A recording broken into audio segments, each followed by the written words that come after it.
The Second Vatican Council was certainly a watershed in the life of the Church.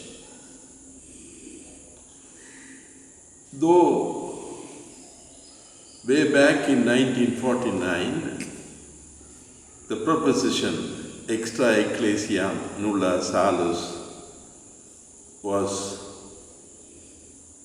condemned as a heretical doctrine by Pope Pius XII. That doctrine in some way continued until the time we had the Vatican Council.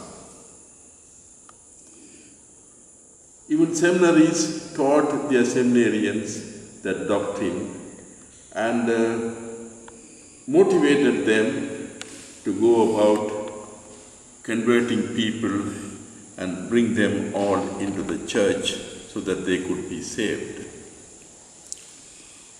It was during the Vatican Council II, during the fag end of the second session in 1963, that suddenly the Holy Spirit, which was doing a kind of backseat driving, took control of the council and suddenly inspired an old Vietnamese bishop to ask an astounding question. What does this august assembly has got to say about the many religions that people of this world practice? They form the vast majority of the people inhabiting this world. There was some noise here and there, but they could not really respond to it. And they said, since we are at the fag end of the second session, we will bring a position paper when we come the next session in 1964, and thus was born the Second Vatican Council document, Nostra Aetate, the relationship of the Church with people of other religions. At the beginning we called them non-Christians, and later, during the time of John Paul II, he issued a document, Attitude of the Church towards followers of other religion, and from that time onwards, he stopped calling people of other religions as non-Christians, but people of other faiths or living faiths. So the documents propounded this. The Holy Mother of the Church asks her sons and daughters to recognize, preserve, and promote the beautiful values that are contained in these ancient religions.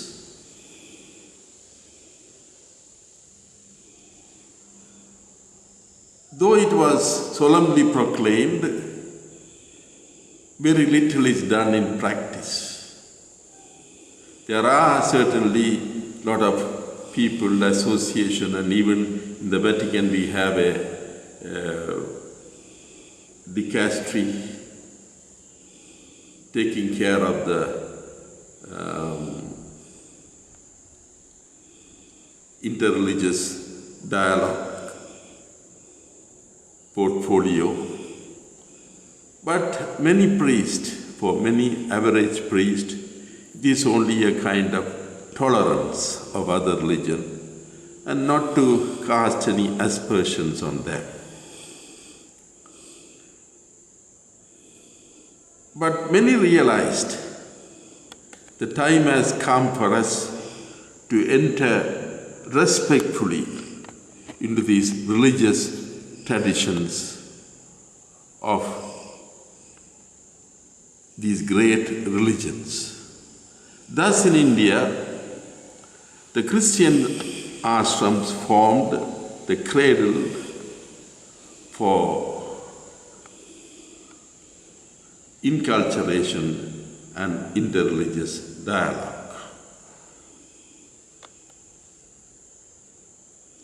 Yesterday, 11th December 2014, the United Nations General Assembly adopted the resolution that June the 21st every year would be celebrated as the International Day of Yoga.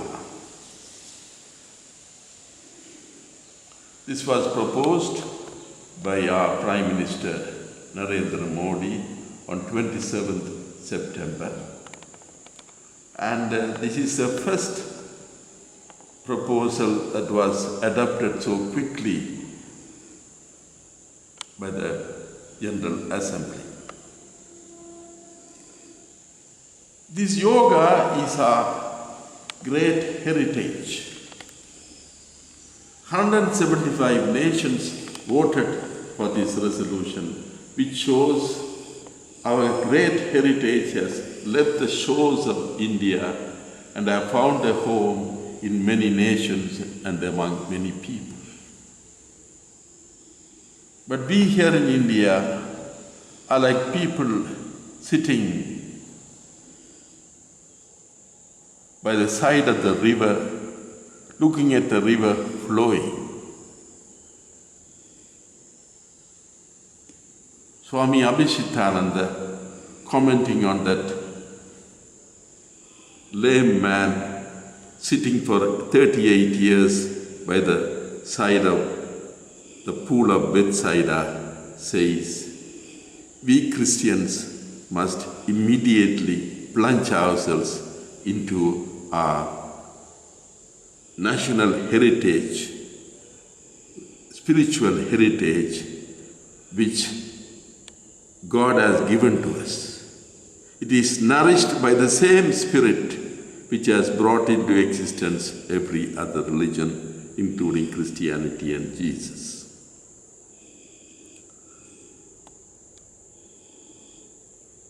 This yoga is a very ancient system. The potshots that are found in the excavations in Mohenjo-daro and Harappa show yoga had been practiced already at that time. That means for more than 5,000 years this has been practiced. The sage Patanjali, who lived around 5th century AD, codified them and gave us a nice book which we call the Patanjali Yoga Sutra or Ashtanga Yoga. Yoga is a very loaded word, a word with deep meaning. It comes from the word juj, from the Sanskrit root to join many things. Ultimately, within the spiritual tradition, it means to be brought in communion with the divine. We join various things and ultimately we bring them all to a communion with the divine. Another word for yoga is integration. Ashtanga Yoga has 8 limbs: Yama, Niyama, Asana, Pranayama, Pratyahara, Dharana, Dhyana, Samadhi. Yama is abstentions. There are 5. Ahimsa, Satya, Asteya, Brahmacharya, Aparigraha, Yama. Non-violence, truth, not stealing, keeping continence, and non-possession. And yama is observances. Saucha santosha tabas svadhyaya ishvara pranidhana. Purity or cleanliness at all levels, body, mind and spirit. Santosha, contentment.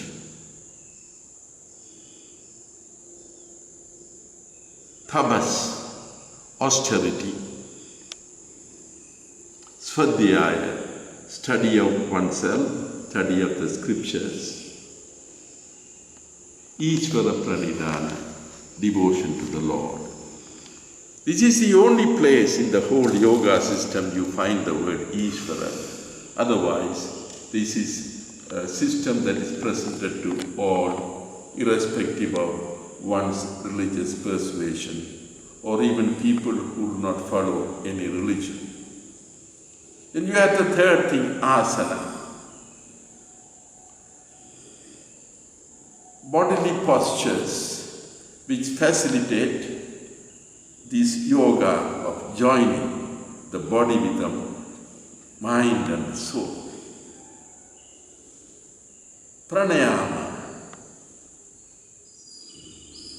control of the breath. Learning to breathe properly. Pratyahara, withdrawal from the external objects of the senses and withdrawing within. Dharana, concentration on one object, and here it is that one goal that we are aiming, God Himself, to the exclusion of everything else. And then lead to dhyana, meditation. Meditation simply means we become the contemplator. We contemplate the divine, and at the end of it, we ourselves become the contemplator. And this leads to samadhi, which is absorption or communion with God.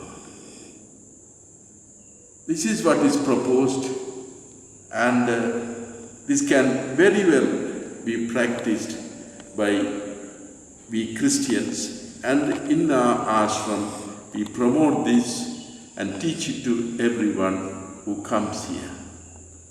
And people are deriving great benefit by practicing this yoga system.